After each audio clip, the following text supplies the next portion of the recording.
Hello, dear friends. Today's topic is animal behavior.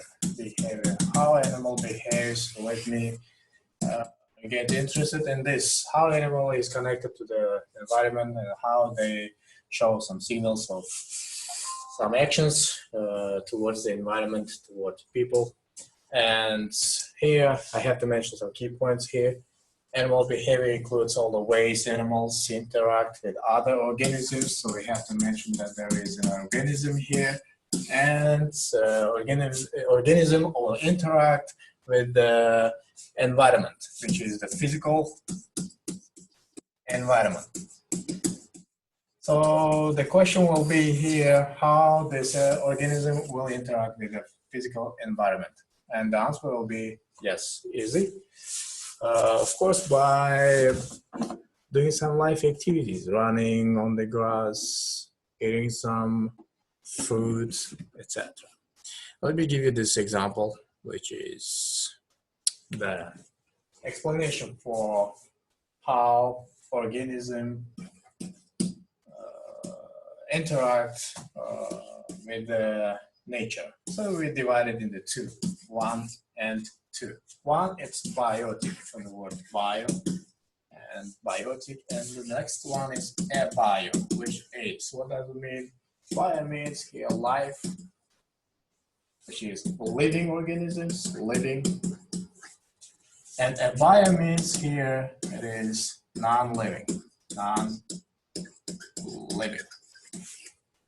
So these living things include protists here, the basic simple animals that we have in our world. They generally live in ponds and in some lakes. And plants, as far as we know, the plants are all over the earth. Animals, bacteria, and fungi. Fungi, you know that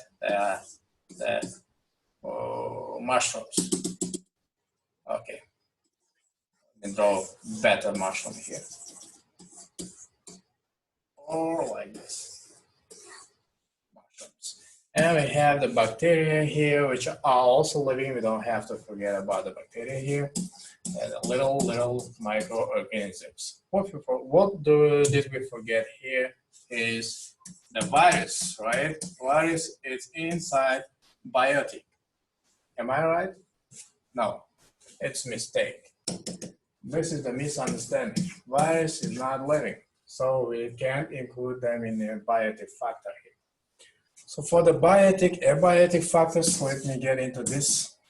Abiotic ones are the water, soil, light, minerals, air. Okay, we get it, right? So this is what we can say in summary. When we generalize this name, we say it nature. So let's go on with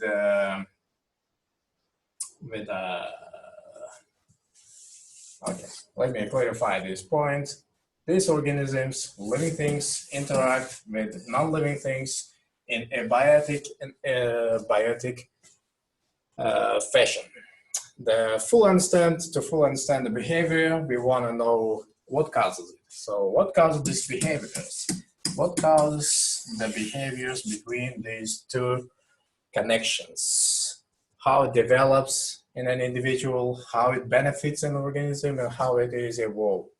So we can basically divide this behavior into two. Let me get for this.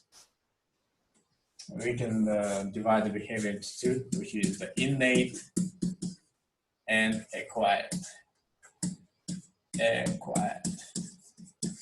This innate and acquired behavior needs the basic thing here for them to be controlled. This behavior needs stimuli. What is a stimuli? Light, air, smell, all of them are inside stimuli. Let me show you this picture that I have prepared for you to show. This is the stimulus example. Let me give you this dog.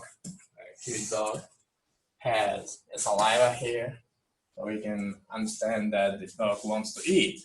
So what it wants to eat, the pizza slice, which is the stimulus here, and then the dog has a nose. This is the pizza. The pizza will be the stimulus, nose will be the receptor function, and the brain center will be the controlling center, will be the brain, and the dog is gonna eat this food. So here, in this case, in this animal's behavior, the pizza is an stimulus. Okay, it's already, the text is already there. It's a stimulus. Okay.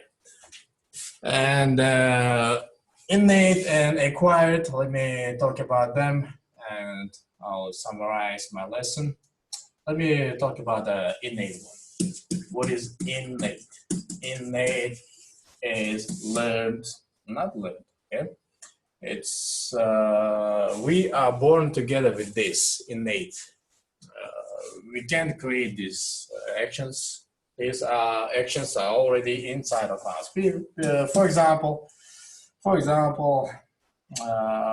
milk feeding. Milk feeding. The baby, when it is born, when the baby is born, automatically in mammals they start to drink milk, feed with the milk. So this milk feeding will be the example for innate behavior. And for the next behavior, which is acquired one, acquired. Let me get into this picture. Acquired. In acquired behavior, we have one experiment that people did, that the Pavlov did here. What was the name of the scientist? Pavlov. In Pavlov's experiment, we had a dog here and the food here. And whenever this dog will see the food, will produce saliva. So we want to control this action, his actions. We want to train this dog. We say training or conditioning. Conditioning. Training or conditioning. In this conditioning, we want to train this dog in this way. Okay, whenever this dog will see the food, the dog will have a desire to eat this food, so produce a saliva. So for next time, we're gonna ring a bell and dog will not react. There will be no saliva here. Let's say, let me write it here, no saliva in this picture. And for the next time during conditioning, we add two factors here. We add bell plus food. Then there will be conditioning, I mean the salivation or saliva production because of this food. For the next time, when there will be no food, you just ring a bell and the saliva will be produced here. So we say salination? No, salivation. It should be salivation. So this is the perfect example for the acquired behavior, which is done by Pavlov, the scientist. He did perfect experiment for us to understand this topic.